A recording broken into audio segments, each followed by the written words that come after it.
Congress passes a short-term funding bill with just hours to go to avoid a government shutdown.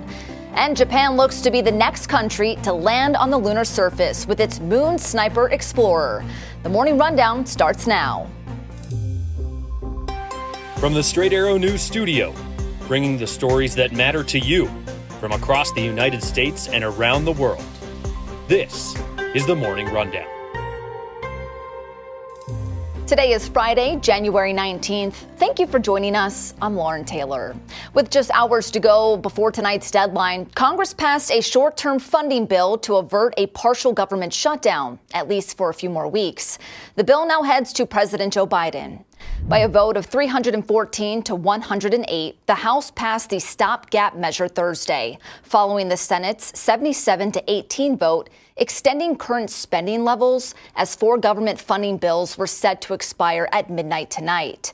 Funding for those operations now extends to March 1st.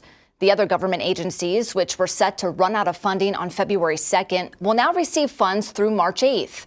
Some House Republicans met with Speaker Mike Johnson earlier on Thursday in an attempt to add a border security measure to the stopgap measure, but that did not come to be. Last week, Johnson and Senate Majority Leader Chuck Schumer reached an agreement on overall spending levels of $1.66 trillion, with $866 billion for defense and $772.7 billion for non-defense spending, though Johnson is experiencing opposition about the deal from within his own party. The White House says the president will sign the stopgap bill, which is the third short-term spending deal Congress has passed since September. The House Oversight Committee has announced that Hunter Biden will appear in front of Republicans for a private deposition next month. Confirmed by his legal team, Biden is slated to testify behind closed doors on February 28th, ending a months-long back and forth with House Republicans. In December, Hunter Biden defied a subpoena to testify in private, which kickstarted a resolution to hold him in contempt of Congress that has since been called off. Republicans view Hunter Biden as a key witness in their investigation into President Joe Biden, alleging he profited off of his family's foreign business dealings during his tenure as vice president. However, they have not been able to show any proof of their claim up to this point. House Oversight Committee Chair James Comer tells reporters that the president's son will be able to testify publicly sometime after the private deposition. Following Colorado's first-of-its-kind ruling to ban former President Donald Trump from the state's primary ballot, based on his actions leading up to the January 6 riots at the U.S. Capitol, Trump and his lawyers are now urging the Supreme Court to reverse the state's ruling. The Supreme Court has agreed to hear Colorado's case that Trump is disqualified from running again based on the 14th Amendment's insurrection clause after Trump appealed the state's ruling.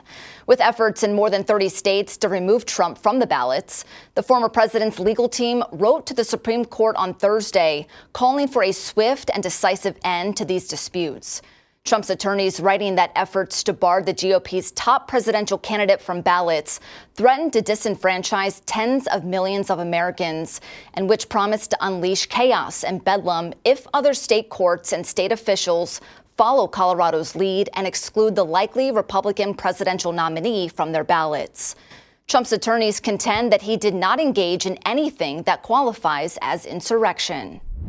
In a press conference Thursday, Israeli Prime Minister Benjamin Netanyahu said he objects to the idea of the establishment of a Palestinian state after the war ends with Hamas, striking an opposing tone to President Biden, who has called for a two-state solution.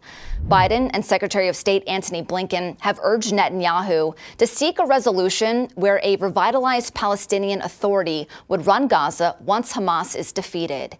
In a nationally televised press conference, Netanyahu said as prime minister, he needs to be able to say no even to our best friends. Here's more of the prime minister's comments through an interpreter. The state of Israel must have security control over the entire territory west of the Jordan River. That's a necessary condition. It clashes with the principle of sovereignty. What can you do? I tell this truth to our American friends, and I also stopped the attempt to impose a reality on us that would harm Israel's security. Netanyahu's remarks sparked an immediate response from the White House. National Security spokesman John Kirby saying, "We obviously see it differently." The back and forth shows the growing rift between the two allies as the U.S. suggested earlier this week it's the right time for Israel to scale back its fighting after 100 days. In his remarks, Netanyahu vowed to continue Israel's goal of destroying Hamas and bringing all the remaining hostages home. The prime minister saying Israel will not stop short of an absolute victory.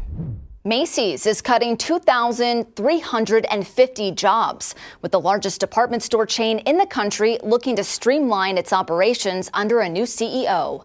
The layoffs make up about 3.5% of Macy's overall workforce. In a memo sent to employees on Thursday, the company said it's looking to add more automation to its supply chain and will outsource some positions.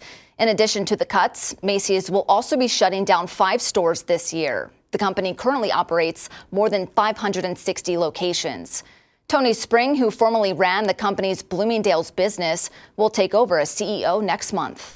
Finally this morning, Japan has its sights set on the moon as the country attempts to land its moon Sniper Explorer on the lunar surface today.